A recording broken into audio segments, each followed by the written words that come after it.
በጣም የምታምነው ህይወትሽ ውስጥ ማንም የለም። በእርግጥ አልክድም፣ ብቸኝነት ስልችት ብሎኛል። ይቻለም ስንኖርባት ለአንዱ ደስታ ለሌላኛው ደግሞ ሀዘን ትፈጥራለች። ምን ተፈጠረ? ኪራና ጽናት እጅጉን ደስ የሚል ጊዜ የፍቅር ጊዜያቸውን እያሳለፉ አሁን ላይ እሷ ሙሉን ኃላፊነት ተቀብላ ከሱ ጋር መሆኗን ደስተኛ ሆና ራሷን አሳልፋ ሰጥተዋለች። እሱም ቢሆን በጣም ተደስቷል። በሌላ በኩል ሰኒ እጅግ በጣም ከፍቷ ስቅስቅ ብላ ታለቅሳለች። ምን ገጠማት? ሰላም እንዴት ናችሁ? ውድ ቻናል ቤተሰቦች በመላው ዓለም ያላችሁ ለዚህ ቻናል በቅድሚያ አዲስ ሆናችሁ ቻናሉን ሰብስክራይብ ቪዲዮን ደግሞ ላይክ እና ሸር በማድረግ ቤተሰብ ሆኑ ላለሁኝ። በተወዳጁ ጽናት ድራማ በክፍል 62 አዳዲስ ትዕይንቶችን ይዘን ወደ እናንተ ከች ብለናል። እስከ ቪዲዮ ፍጻሜ አብራችሁን ቆዩ። እንግዲህ ዛሬ ጽናትና ኪራ እጅግ ከድሮ በተለየ ደሷም ፈቅዳና ወዳ ከሱ ጋር ደስ የሚል ጊዜ እያሳለፉ ነው። ጽናት አሁን ላይ በተቀመጠችበት ኪራ ወደሱ ሄዶ እንግዲህ ሻወር ወስዳ ራሷን እየጠበቀች ባለበት ማሳጅ ሊያደርግ እግሮቿን አንስቷል።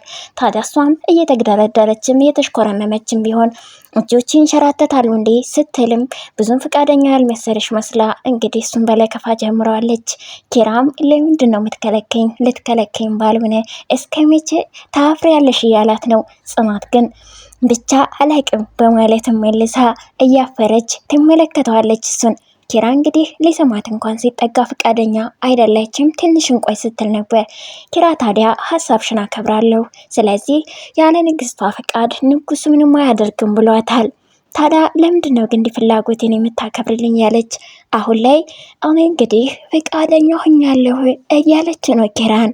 ታዲያ ጽናት ዛሬ እንደ ዛሬም ቢሆን ደስተኛ ሁኜ ፈቃደኛ ሁኜ አላቅም የምርሽን ሲላት በፈገግታ ነበር የምትመልስለት። አሁን ላይ ጽናት ሁሉንም ነገር ፈተንኩህ፣ ፈተናዎችን ሁሉ ያልፈሃል፣ ስለዚህ ምን እንጠብቅ እያለች ነው።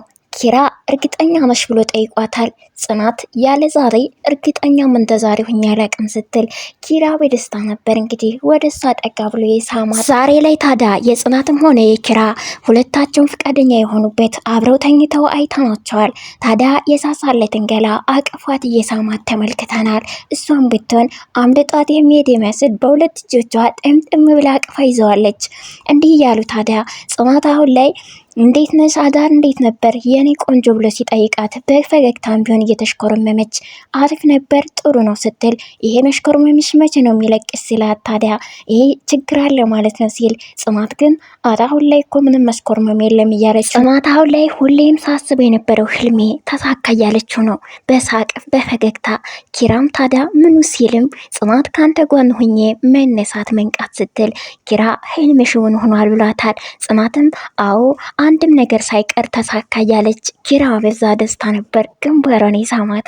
ታዲያ የኔም ህልም ነበር አሁን ላይ ህልሜን እየኖርኩት ነው እያላት ነው። ብቻ ቁርስ ተነስቼ ልስራልህ እንኳን ብትለውም አልፈለገም ነበር ካጠገቡ እንድትርቅ። ኪራ ታዲያ በተደሰተበት አሁን ላይ ወደ ካፌም ሂዶ ጓደኛውን ናሆሜን የልብ ጓደኛውን አግኝቶት ከጽናት የተፈጠረውን ነገር አብረን አደርን እኮ እያለም ይሄ እኮ ለእናንተ አዲስ ነገር አይደለም ሲልም ግን የሚገርም ነገር ነግሮታል። ሁሉን ነገር አሳልፋ እንደሰጠችው እየነገረው ነው። ታዲያ በጣም ደስ የሚል ነው። ብራም ባር ሰበረልህ እያለም እንግዲህ ሲዘፍንለት ቀስ በል እያለው ነው። አሁን ላይ ድጋሚ ጽናት የጽናትን እምነት ማግኘት ለእኔ በጣም ትልቅ ነገር ነው ብሎ በጣም ተደስቶ እየነገረው ነው። አሁን ላይ በአለም ላይ እንደኔ ደስተኛ ሰው የለም ብሏል ኪራ።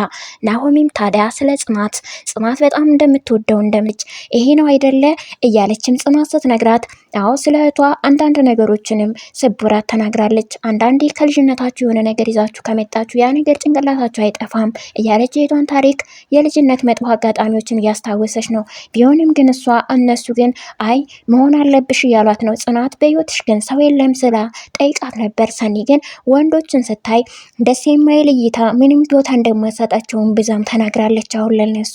ታዲያ ቢሆንም ጽናት እድሜ እንደ ሻማ ናት የምትቀልጠውና መጠቀም አለብሽ እያሉ መራዊትም ቢሆን ይህን ሀሳብ ትክክል ብላለች። አሁን ላይ ሰኒ እህቴ ችግር ውስጥ ናት ያለችው ያለችም ስለ እህቷ ነገር ነው የምታስበው። ቢሆንም ግን አሁን ላይ ፍቅር ለኛ ቤተሰብ ግን ገዳይ ነው ስትልም ተናግረናል። በሌላ በኩል እንግዲህ የኪራ ናሆሜና ኪራ እንግዲህ በነበሩበት የናሆሜ እናት መታ ነበረ። ታዲያ ቤትን ካላየሽልኝ ብሎ አረ በፍጹም ድንገት ነው የመጣ አልሄድም ብትለውም አስገድደውም ቢሆን ገፋፍተው ወደ ቤት አምጥተዋታል። ሰብሰብ ብለውም ቡና እየጠጡ እናቱ አንዳንድ ነገሮችን እየተናገረች ነው። አለምዬ ብቻ ወንድ ልጅ ወን መውለድ አለባችሁ ያለች ናሆሜንም ቢሆን ጥያቄ አንስታበታለች።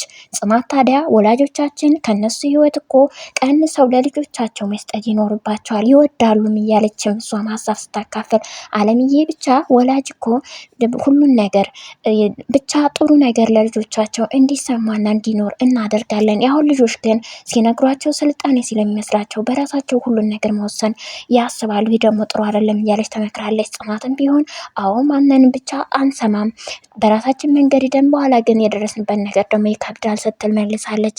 አለምዬ አሁን የናሆሜ እናት ብዙ ነገሮችን እየመከረች ስትኖሩ ግን እንደ ባብልጥ ሁኑ፣ እንደ እርግብ የዋሁን እያለች መክራቸዋለች ይሄንን ነገር። ስለዚህ አሁን ላይ ናሆሜ እናቴ እድሜሽ ረጅም ይሁን ብሏት እሷም ተሰናብታቸው እንግዲህ ቻው ብላቸው ወታ ስትሄድም ተመልክተናል። በሌላ በኩል ደግሞ የመራዊትንና የናሆሜን ጉዳይን ተመልክተናል። አብረው ተኝተው እንግዲህ አንተ ሁሉ ፍቅሬ ለእኔ ሁሉ ነገር ነህ እያለችን ብዙ ነገር እያወራች እሱ የተኛበት እሷ ቁጭ ብላ እንግዲህ ታዲያ ቤተሰቦችን ሳስብ ብቻ ታመማለሁ፣ ብቻ ታማሚ መሆኔን ምናልባት ሲያውቁ ባይቀበሉስ፣ ይህን ነገር ሳስብ እጅጉን በጣም ይጨንቀኛል ያለች ተጨናንቃ አይተናታል። አዎ በጣም አስባለሁ ስለ ቤተሰቦች ጉዳይ ላይቀበሉኝ ይችላሉ እያለች ከሱ መለየትን አሁን ሌላ ስጋት ሆኖባታል። በእርግጥ በመንገድ ላይም ደግሞ ደስ የሚል ጊዜ እያሳለፉም ወክ እያረጉ ተመልክተናል። ያን አንድ ነገር ብለዋለች፣ ወደ እናቴ መሄድ አለብን እያለችው ነው። ታዲያ ይህን ጥያቄ ስታነሳለት እሄዳለሁ እያለም እሱ ደስ ብሎ ሲመልስላት፣ በእርግጥ እሷ አዎ ሽማግሌ መላክ አለብህ እየተባባሉ ተመልክተናቸዋል። አሁን ላይ ሌላኛ ጓደኛቸው ሀና ወደ ቤት መታለች። ኪራን ድንገት በር አግኝታው ስለ ባሌ ጉዳይ በኋላ አወራለሁ ብላ ወደ ውስጥ ገብታ ነበር።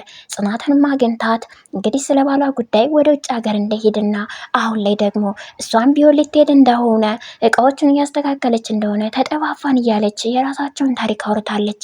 በሌላ በኩል እናቷ ታማሚ እንደነበረች እናስታውሳለን። የሀኒ ናት። አሁን ላይ የባሏ የሚኪ ቤተሰቦች እናቷን ጥየቃ መጥተው ታርቀዋል። ደስታ ፈጥሮላቸዋል። አሁን ላይ እሱን ተከትላ መሄድ ትፈልጋለች እሷም። ነገር ግን አሁን ላይ እቃዋን ልታስተካክል ነው። በሌላ በኩል እንግዲህ ልጅ አለመውለዷ ማሳስቧታል። አሁን ላይ ስለሱም ተጨማሪ ምርመራ ለማድረግ ከሀገር ወጣለሁኝ።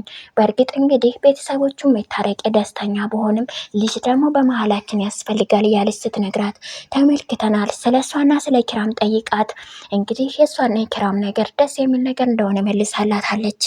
ታዲያ የዛን ሰዓት ሀኒም እንዲህ እያለቻት ነው፣ እውነተኛ ፍቅር እኮ ሀብት ምንም ነገር ገንዘብ ሊገድበው የማይችል እውነተኛ ደስታን ማፍራት የምንችለው ነው ከፍቅር እያለቻት ነው። ጽናት ልክ ኖሻል፣ አሁን ላይ መኖርን እኔም እየኖርኩ አስቤዋል፣ ይሄን ነገር አወቅኩ ስትል ሀኒ አዎ የፍቅር መሰረቱ ገንዘብ ሊሆን አይገባም አይደለም ስትልም ጽናት ይህን አሁን ያየሁት ማየት ችያለሁ እያለች ብቻ ግን እውነት አድርጎልኝ እንደ ታሪክ ለማውራት ያብቃኝ እያለች ነው። ሀኒም ታዲያ በህይወትሽ ብቻ የሚጸጽትሽን ነገር አታድርግ እንጂ ሁሉም ነገር ያልፋል ብላታለች። ታዲያ አሁን ላይ እሷ መውጣትና መሄድን ያሰበችው ታዲያ እቃ ላዘጋጅ ነው ስትላት አግዝሻለሁ እያለቻትም እንግዲህ አብራት ስትጓዝ ወደ ውጭ ተመልክተናል ማለት ነው። አድማጭ ተመልካች ዛሬ የኪራና የጽናት ፍቅር ደስ የሚል ነው። እሷ ከዚህ በኋላ ሙሉ ለሙሉ አምናው ራሷን አሳልፋ ሰጥተዋለች። እሱም ቢሆን ጥሩ ባል ሊሆንላት ዝግጁ ነው ብለዋል። ግን የቤተሰብ ጉዳይስ ማንም አልሰማም። አባቷም ይሁን የጽናት እንዲሁም የኪራ ቤተሰቦች እየሰሙ ጉድ የለም።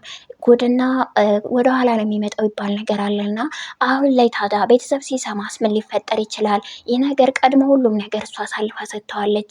አሁን ላይ ግን ቤተሰብ ሲሰማ ሌላ ችግር ይመጣ ይሆን?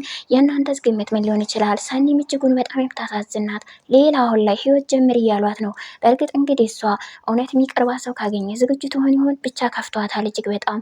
በሌላ በኩል የመራዊት በሽታስ ቤተሰቡ እናቱ ስትሰማ ትቀበል ይሆን ወይስ ደግሞ ሌላ ሀሳብ ታመጣ ይሆን? ምክንያቱም አሁን ላይ የናሆሜና ልጅ እንዲወልዱ እጅግ በጣም ፍላጎቱ አላት፣ እየገፋፋቸው ነው። ስለዚህ እውነታውን ነገር ደግሞ ሲሰሙስ እሷን ተዋት ሌሉት ወይስ ደግሞ ሊያበረታቷቸው?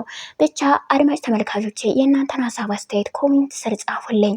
ለዛሬው በዚሁ አበቃው። አብራችሁን ስለቆያችሁ እጅጉን በጣም እያመሰገንኩ፣ ለዚህ ቻናል አዲስ የሆናችሁ ሰብስክራይብ እንዲሁም ቪዲዮን ላይክ ሸር በማድረግ ቤተሰቡን ላለሁኝ አመሰግናለሁ።